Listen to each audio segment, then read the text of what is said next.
Hi, எல்லாருக்கும் வணக்கம். நாங்கள் இன்றைக்கு ஒரு பெரிய கடல் பயணம் ஒன்று போகிறதுக்கு இருக்கிறோம். நாங்கள் ஒரு தீ ஒன்றுக்கு போகிறதுக்கு பிளான் பண்ணியிருக்கிறோம். முதலாவது வந்து இந்த வெறும்பாரர். நாங்கள் யாரோட போகிறோம்னு சொன்னால் எங்களோட ஸ்கூல் ஃப்ரெண்ட்ஸோட, அதோட எங்களோட ஃப்ரெண்ட்ஸோட ரிலேட்டிவ் சொந்தங்கள் அவையோட ஃபேமிலிஸ் அப்படி கொஞ்சம் பேர் வாரினோம். இந்த பஸ்ஸில் போகிறோம். இந்த பஸ் வந்து எங்களோட டூருக்காண்டி எங்களுடைய ஃப்ரெண்டோட அண்ணா அவர்கள் கொண்டு வரார். அவர் வந்து இந்த பஸ் வச்சுருக்கார். உங்களுக்கு தேவைன்னு சொன்னால் நீங்கள் வந்து அவரை கண்டக்ட் பண்ணிக்கொள்ளலாம். எதுவும் ஸ்பெஷலாக டூருக்கு போகிறீங்கன்னு சொன்னால் நீங்களும் கண்டக்ட் பண்ணி அந்த பஸ்ஸில் போய் கொள்ளலாம். நம்பர் வந்து கொடுக்குறேன். ஒவ்வொரு மாதமும் ஏதாவது ஒரு இடத்துக்கு போகணுன்றதான் எங்களுடைய பிளானிங்காக இருந்துச்சு. இப்போ இந்த மாதம், போன மாதம் நாங்கள் நயனாதீவுக்கு போயிருந்தாங்க. இந்த மாதம் எங்கே போகிறோம்னு சொன்னால் கச்சதீவுக்கு போகிறோம். அப்போ இந்த கச்சதீவுன்றது என்னென்னு சொல்லி எங்களுக்கு தெரியாது ஒருத்தருக்கும். அப்போ அது ஒரு மனசில் வந்து இது இப்படி இருக்கும், அப்படி இருக்கும், இது இந்தியா மாதிரி இருக்கும், இல்லாத தீவு மாதிரி இருக்கும், இல்லை ஒரு காடு மாதிரி இருக்கும்னு ஒவ்வொரு சிந்தனைகளோடு போனாங்க. போகும்போதே சரியான வெயிலானே இப்போ தான் சன்க்ரீமும் எடுத்து பூசிக்கொண்டிருந்தனால் அதையும் வீடியோ எடுத்துட்டாங்க. மற்றது வந்து அங்கே சரியான வெயில். நாங்கள் உண்மையாக அதுக்குரிய பாதுகாப்பு ஏற்பாடுகளோட போகிறது தான் நல்லம். என்ன அங்கே வந்து நானும் நினைச்சான் ஏதாச்சும் கிடைக்கும் அப்படின்னு சொல்லி நாங்கள் சரியான வசதிகள் குறைவு. நாங்கள் போன முறை இந்த ஹோட்டலுக்கு போயிருந்த நாங்கள் இந்த சாப்பாடு கடை போயிருந்தோம், இயற்கை உணவகம்னு சொல்லி. அங்கே வடை வந்து நல்லா இருந்துட்டு போனாங்க. ஆனால் அன்றைக்கு வந்து வடை முடிஞ்சுது. என்ன சொன்னால் அவை சொன்ன மாதிரி ஒரு சின்ன அளவில் செய்கிறாக்கள். இப்போ ஆக்கள் வராமல் விட்டால் மிஞ்சிருமுன்றதுக்காண்டி ஒரு அளவாக செஞ்சுருக்கணும் போல இருக்கு. வடை வந்து இன்றைக்கு எங்களுக்கு கிடைக்கல. ஆனால் அன்றைக்கு வடை நல்லா இருந்தது. அப்போ சரி ஒன்றும் செய்யலாதுன்னு சொல்லி திரும்பி போயாச்சு. போயிட்டு நாங்கள் வேறொரு கடையில் வந்து வாங்கினாங்க. ஆனால் நான் வெளிக்கடைக்குள்ளேயே கச்சா நட்டு எடுத்து கொண்டு வந்து நான் என்ன சொன்னால் போகிற இடங்களில் நல்ல சாப்பாடு கிடைக்காது. அப்படி அந்த சந்தர்ப்பங்கள் வரைக்கும் எங்களுக்கு தேவையான ஊட்டச்சத்து வந்து கண்டிப்பாக தேவை. எனக்கு இந்த ஒரு கச்சா நட்டு சாப்பிட்டாலே நான் கொஞ்சம் சமாளித்து கொள்ளுவேன். ஒரு நபருக்கு வந்து ஒரு நாளைக்கு வந்து எவ்வளவு புரோட்டீன் எடுக்கணும்ன்றது ஒரு விஷயம் இருக்குது. நான் வந்து 55 கிலோவில் இருக்கிறபடியா இப்போ அதை விட ஒரு 10 கிராம் வந்து கூடவா புரோட்டீன் எடுக்கணும். அப்போ நான் 65 கிராம் வந்து கூடவா வந்து புரோட்டீன் எடுக்கணும் ஒரு நாளைக்கு. அப்போ அதை வந்து நான் வந்து கொஞ்சம் சரியாக ஃபாலோ பண்ணினாத்தான் எங்களோட உடம்பையும் ஆரோக்கியமாக வச்சிருக்கலாம், அதோட எங்களோட உடலை அழகாகவும் வச்சிருக்கலாம். வளமையாக அப்படி நாங்கள் பயணங்கள் போகும்போது தான் எங்களுடைய ஆரோக்கியம் வந்து பயங்கரமாக அடிபடும். ஏன்னா போகிற இடங்களில் எங்களுக்கு ஏற்ற மாதிரி நல்ல ஹெல்த்தியான ஃபுட் கிடைக்காது, ஆயிலியான ஃபுட் தான் கிடைக்கும், இல்லை சுத்தமான ஃபுட் கிடைக்காது. அப்படி நிறைய விடயங்களை வந்து நாங்கள் எதிர்கொள்ள வேண்டியிருக்கும். இப்போ அதுக்காண்டி நான் எங்கேயும் வெளிக்கிடும்போது குறைஞ்சபட்சம் எனக்கு தேவையான நல்ல ஆரோக்கியமான உணவுகளை எடுத்துக்கொண்டு போகிறேன். நான் அதோட தண்ணியும் எடுத்துக்கொண்டு போவேன். அதோட எனக்கு தேவையான பொருள்களையும் வந்து நான் எடுத்துக்கொண்டு போகிறேன். நான் ஒரு பயணத்துக்கு போகும்போது நாங்கள் யாரிலையும் வந்து டிபெண்ட் பண்ணி இருக்கக்கூடாது. இந்த இடத்துல வந்து இது கிடைக்காட்டிலும் நாங்கள் சமாளித்து கொண்டு போகக்கூடிய மாதிரி இருக்கணும்.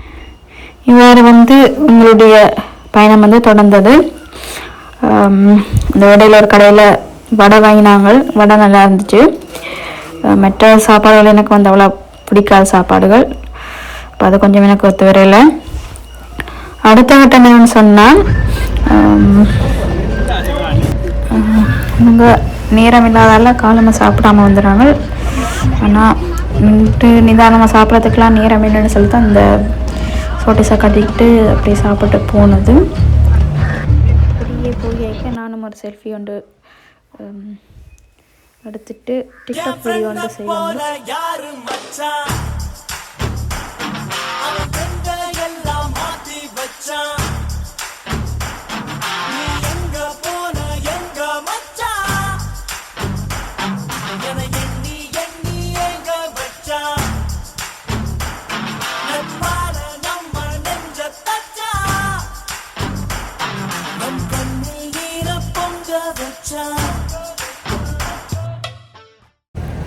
இப்படியே பயணங்கள் போய்கொண்டு இடையில இறங்கினாங்கள், காசு எடுக்கிறதுக்காண்டு இறங்கினவே. பிறகு நாங்கள் காங்கிரஸ் ஸ்போர்ட்ஸ் சிட்டிக்கு போனாங்க. ஒரு நாள் பயணத்துக்கு 9 நாளுக்கு தேவையான சாமான் வாங்குறதுக்காண்டி எல்லாரும் வழிகட்டினோம். அவை வந்து பர்ச்சேஸ் பண்ணி கொண்டு இருந்தவை. இப்போ நானும் அவையோட போயிட்டு அங்கே நான் வந்து பர்ச்சேஸ் பண்ணல. ஏன்னு சொன்னால் நான் சாப்பிட்ற மாதிரியான சாப்பாடுகள் பெரும்பாலும் இங்கே இருக்கையில். சரி ஓகே நாங்கள் அங்கே பார்ப்போம்னு சொல்லி போட்டு நானும் வாங்கல. அங்கே போயிருக்க ஃப்ரூட்ஸுகள் வாங்கினான். திராட்சை பழம், கொய்யா, மற்றது சத்துமா அந்த மாதிரி ஐட்டங்கள் கொஞ்சம் வாங்கினான். அதாவது ப்ரோட்டீன் ஃபைபரோட ரிலேட்டடான சாப்பாடு கொஞ்சம் நான் வாங்கினான். இவை வந்து இப்படியான சாப்பாடுகள் வாங்கினவே. சரி ஓகேன்னுட்டு இவை பர்ச்சேஸ் பண்ணி போட்டு திருப்பி நாங்கள் இன்னொரு கடைக்கு வழிகட்டினாங்கள். ஏன்னா இங்கே வாங்கின சாமான் காணாதுன்னு சொல்லி சாப்பிட்றதுக்கு வேறொரு கடைக்கு போனவே. அதாவது சிப்ஸுகள் அந்த மாதிரி விற்கிற கடைக்கு போய் வாங்கினவே. அதையும் வாங்கி கொண்டு எல்லாரும் டேஸ்ட் பண்ணி சாப்பிட்டுட்டு தேவையான எல்லாத்தையும் வாங்கி கொண்டு நாங்கள் அடுத்த கட்டம் பயணத்தை ஆரம்பிச்சினாங்க. அப்படியே ஒரு அழகான சூழலை ரசித்தபடியே எங்களோட பயணம் வந்து தொடர்ந்து போய் கொண்டிருந்தது. இப்போ நாங்கள் யாழ்ப்பாணத்துக்கு வந்து நாங்கள் இப்போ எங்கே போகிறோம்னா குறிகட்டுவான் நோக்கி போய் கொண்டிருக்கோம். அங்கே போயிட்டு நாங்கள் இனித்தான் போட் எடுக்கணும். நாங்கள் அங்கே வரைக்கும் பஸ்ஸில் போனாங்க. அதாவது நாங்கள் எல்லாம் சேர்ந்து போன பஸ்ஸில். அதுக்கு பிறகு அதில் இருந்து கொஞ்சம் தூரம் நடந்து போய் அதுக்கு பிறகு எனக்கு தேவையான ஃபோட்டோகள் எல்லாத்தையும் நானும் வாங்கி கொண்டு இறங்கிட்டேன். அங்கே போனால் சரியான வெயில்.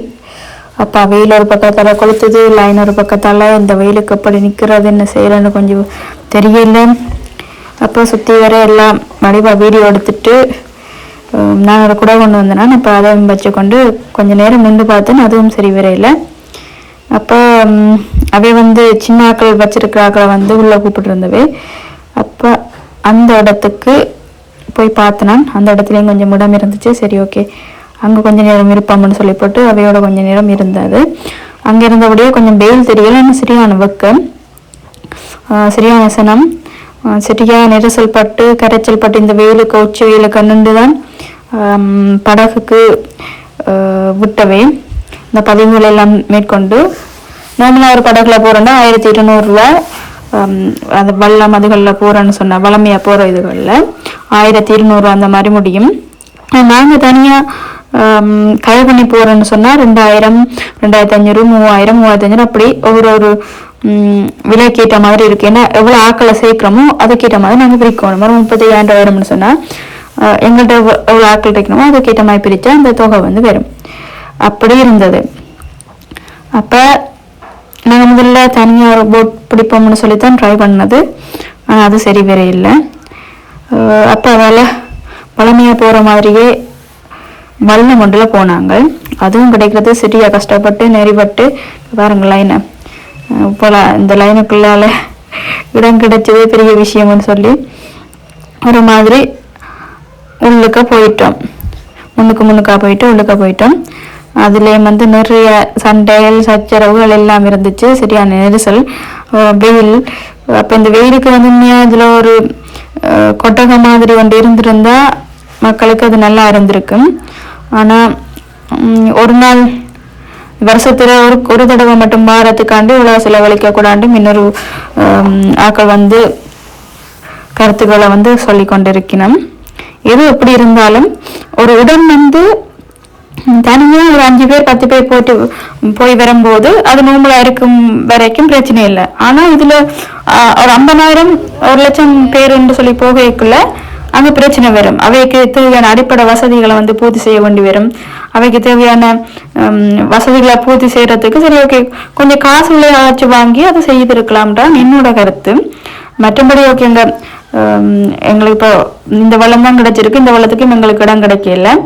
கொஞ்சம் பேர் மேலே வரனவே, கொஞ்சம் பேர் கீழே. நான் வந்து மிச்ச விஷயத்தை காட்டுள்ள பார்ப்போம். நன்றி.